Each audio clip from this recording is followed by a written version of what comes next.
Welcome back to another video. It is time once again to update the reading journal. This time we're going to be adding the books that I read in May, which was admittedly a bit of an adventure. I ended up in a bit of a reading slump for pretty much the entire month of May, and you would think that that would translate into such things as not reading all that many books. No, it was the opposite. I ended up reading 14 books in May. I just only enjoyed a very small number of them, which is usually what happens when I end up in a reading slump. I still read the books, I just don't particularly enjoy them. At this point, reading has become such a normal part of my day that not reading feels almost impossible. Anyways, let's get into the reading journal this month. For my May cover spread, I am just using an old calendar picture that I had lying around. I really think it's kind of fun with the water and the greenery and such. I don't know if it fits perfectly for May, but it's pretty and I enjoyed it. I'm also adding in some stickers that I cut out with my Cricut and some sticker paper. I don't love this sticker paper. It kind of tears rather easily, especially when you cut it out with the Cricut. However, I bought 250 sheets of it, so I am going to use it up. Absolutely. And then for my book stats, I'm just putting in some information on a little piece of paper that I have. And that information is as follows. I started my TBR with 23 books and I ended with 20, which is actually a pretty good improvement. I read 14 books in May and I DNF'd 5, and then I acquired 15. Now, not all of these were meant for my TBR. Some of them were books that I have read before and added in, so it all works out. And then I destashed one book. Adding in some cute flower picture stickers, there on the bottom, and then we can get into the book reviews. The first book that I read in May, which I think started off my reading slump, was Thistlemarsh. Now, this is a fairly new book. I think it just came out in April, maybe, and it was entertaining. It's kind of your fairy story, dealing with fae who are more bargainers and tricksters than your normal romantasy sort of a thing, and it's a cozy adjacent story, and I think that was the issue. I was expecting a proper cozy fantasy, and I ended up with a cozy adjacent fantasy, and that disconnect there really did me in. You'll see me use this pen for the next couple of reviews. This is a Sharpie calligraphy pen, and I hate it. I hate it so much. I've had these for years, and I never use them, and I now remember why, so these will be going to be destashed. Anyways, back to Thistlemarsh. It was a good book. It was well written, the characters were entertaining, it was just not what I wanted, and that ruined expectation kind of set the stage for the entire month of May, which is a shame because this really is an entertaining book. Anyways, with that being the setup for the month of May, I got into some other books. The next book I read was for edits, so that doesn't get a review spot, but I read then after that a book called Physical Magic by William C. Tracy. I read this as part of the SPFBO reading competition this year, and you can find a full review of that in video form. I linked in the description box below. And it was a very entertaining book. It was very unique. The world building was stellar. The characters were very diverse, and it was a very good book. I didn't love it, and I think that's mostly to do with the fact that the characters, while very diverse and very interesting, they didn't feel like they grew a lot in emotional spheres. They definitely had growth in the ability to use magic and such, but it just didn't feel like there was a lot of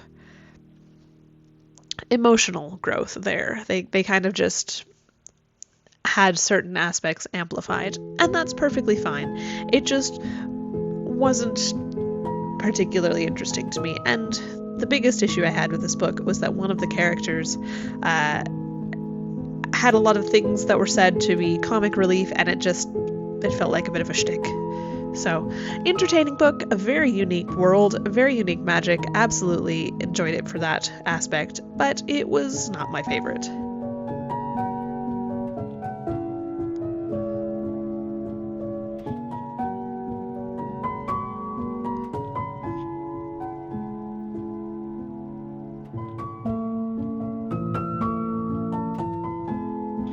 If you ever happen to read what I am writing on the page, it may contain spoilers, though if you are able to read what I'm writing, given that I have to write sideways for my joint's sake, then I will be severely impressed. I will try my very best not to include spoilers in any voiceover.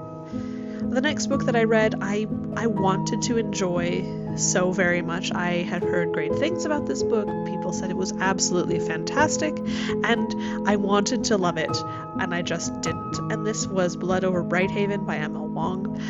The writing in this was excellent. It was extremely well written, and the characters were, vast and there was enough philosophy in there to be generally interesting, but this book had a theme, and I don't have a problem with books having a theme. I have a problem with being bludgeoned over the head with it. Even if I agree with a book's theme, if I'm just constantly being confronted by it, then it's really, really annoying, and I do not like it at all. And that was the case with this book. Despite the excellent writing, despite the world building, despite the characters, I just do not enjoy being hit over the head with a theme. It's just... It feels... what's the word? Feels like I'm being told to do something. Even if I want to do it, someone telling me what to do, I have a hard time with that. Which is a shame, because this really was extremely well written. So if you enjoy books with an obvious theme, then this might be wonderful for you. It was just not for me. The next book that I read, I actually really did enjoy quite a bit. This is Frost and Fay Bargains by Rachel Morgan. This is a prequel novel in her Charmed Leaf Legacy kind of Bridgerton-esque fantasy series, and it was delightful. The characters were entertaining. I loved the drama, and I loved the magic, and the romance was just so charming and full of yearning, and it was enjoyable. This was the sort of happy book that I desperately needed after reading Blood Over Brighthaven, and I highly recommend it. My only complaint is that I got this as a part of the newsletter subscription, since I am subscribed to his newsletter, and I really wanted it in paperback copy, and it didn't come out in paperback until after I had read it, and now I have to decide whether I want to spend the money, which I probably do, to get this book. This is the problem with collecting books in paperback more than ebook, is that sometimes you read the ebook and you go, oh, but I don't really need 2 copies of this, even though I really want it. So, oh well. If you notice that I happen to sound a bit nasally in this video, then excuse me, I am having absolutely terrible allergies right now. This is the rainy season here in Missouri, and things are growing like absolute gangbusters, and I notice it in my sinuses. Anyways, the next book I read was Anne of Green Gables, which I have never actually read before. You would think that as a child who grew up reading classic literature and 19th century literature and Lord of the Rings and things, that I would have read Anne of Green Gables, but I never did. And that baffles me because this book is absolutely delightful. It is so delightful. I loved the little adventures, I loved the vocabulary, and Anne with all of her imagination and adventures, and it was just so charming and whimsical, and I intend to read this whole series because it is absolutely the coziest of cozies, and it was perfect, and I loved it. Absolutely no notes.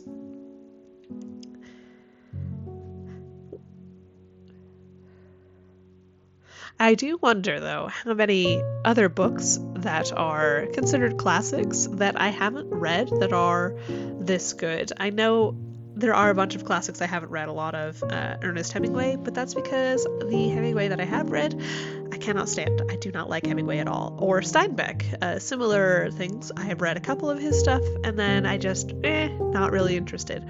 But things like Anne of Green Gables, I never read, and it's just so delightful, and I want more of it. Unfortunately, after Anne of Green Gables, I read a bunch of books that were just, good, but sort of mid, and the reading slump continued. The next one being Crazy Rich Asians. I rewatched the movie. I was having a bad day and needed a cheerful pick-me-up, and I rewatched the movie and then remembered, oh yes, this has been a book, isn't it? And so I got this from my library, and I was not at all what I was expecting. I was expecting a nice, fun rom-com, just like the movie, and it was not. It was full-on literary fiction, social commentary, and I have no idea what I was thinking. It's also like 500 pages long. So there was a lot in this book that was similar to the movie. The plot was very similar, but there was a lot more in the way of social commentary and interpersonal relationships that were just like, why is this here? And it was not what I was expecting. Now, granted, I don't love literary fiction. It is a genre that I have tried to enjoy, and there are certainly books in literary fiction genre that I do enjoy, but it's not a favorite by any stretch of the imagination. So I should have looked at the genre classifications when I was borrowing this from the library, but I did not, because I had seen the movie and I figured it would be pretty much the same. And it was not. And that kind of ruined it for me. And I will not be continuing in that series. The next book that I read was a book for the Indie Blog Off Remnants reading competition, as I'm a judge for that, and this was Daughters of the Crosslands by Brian Kerr, and this was a very intelligent book. It was an epic fantasy in genre and in scope, and the characters were interesting, and the stakes were both high and personal, and there was just enough philosophy in there to be really interesting, I think. And this is, I think it's an excellently written book, and I think anybody who enjoys epic fantasy would probably enjoy this book. It has kind of everything that I love in an epic fantasy. Only I had a hard time keeping interest in this book, and honestly, I don't think it was anything to do with the book. I think it was just my mindset after having so many hits and misses this month. I was just struggling. So I think don't listen to my negative comments on this book. I think it was very interesting, and if I were reading it at a different time with a different mental state, it would probably be very good. The next book that I read was The Sun and the Star Maker, and this was, I don't know what I was expecting from this. I don't know if I was expecting cozy fantasy or just regular romantasy, but it was charming, and it was not high stakes, but I don't think it was a cozy fantasy. Definitely leaned more towards the romantasy genre, and I cried the entire book, I will admit. This book was thoroughly mired in death and life and sacrifice and coming to terms with these things and grief and all that stuff. And it was easy to read. I got through it really quickly, but I wept the entire time. So take it with a grain of salt that I loved this book if you don't like crying. The next book that I read, well, I'd actually been reading this for a month and a half because I would read little snippets of it at night. This was Blurb Your Enthusiasm by Louise Wilder. This is a nonfiction book about writing blurbs and copywriting and that sort of a thing. And I picked it up because I am trying to improve my blurb writing skills. And it was the funnest read.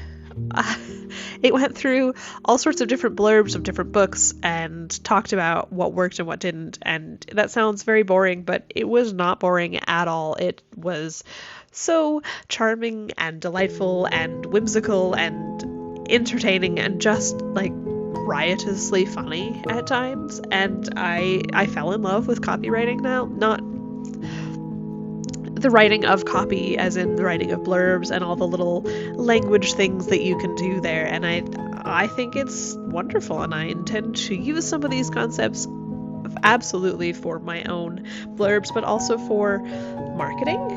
I think it'll work really well there too. And if you're interested in that sort of a thing, absolutely recommend this book. The next book I read was Rites of the Starling. This is the second book in the Shield of Sparrows series by Devney Perry, and it had a little bit of second book syndrome, I think, or maybe it was just my mental state again where I just didn't enjoy it as much as the first one, but it was a very entertaining book. I liked the dual point of view, and the twist at the end I think was very well done. It was entertaining. I liked the addition of more lore in this world and kind of the history and creating a step in the path forward and that sort of a thing. It was very interesting. However, again, it just didn't grab my attention quite as much as I would have liked. It was entertaining. I did enjoy it, and I think it's a good follow-on to the first book, but it was just not as interesting, which is why I then went into plain old fluffy rom-com territory with Hotspot by Serena Bell. This is your fluffy romance. Some scientist has to help out at a hair salon on his family's estate to receive his inheritance, and it's cute, it's fluffy, it has all the tropes. There's not really anything especially spectacular about this book. It just kind of makes you feel good, and that was exactly what I needed at this time, so I picked it up and I enjoyed it. Will I return to this series? Probably not. It was entertaining, and I got it for free, so there we are. The next book I read, which is the last book I read this month, was Strange Familiars by Kechi Chow, and I'm so sorry if I pronounced that wrong. This is the first book in the duology, and it was entertaining. I enjoyed it. I liked the kind of veterinary aspect with magical animals. I think that was fun. The romance was very entertaining. I liked the kind of progression that you see, especially with the dual point of views in this book. I think it worked very well. And the ending was a bit abrupt, but also not unexpected, given that I know it was a duology and I figured that we would have some sort of cliffhanger, and this was kind of the only logical cliffhanger to have, so I wasn't super surprised by it, but it was entertaining. And I will definitely read the next book because I enjoy anything about magical animals. Anyways, now I'm going to go in and fill in my book stats, book cover, how many books I read page. The pieces of washi tape that you see are books that I read for editing clients because I count that in my total number of books read, even though it was for editing clients, and there's no reason for me to do a review. That would be, I think, unethical, so I just put a little piece of washi tape to note that. So I ended up reading 14 books this month, which brings my total to 71 books so far this year, which is pretty cool.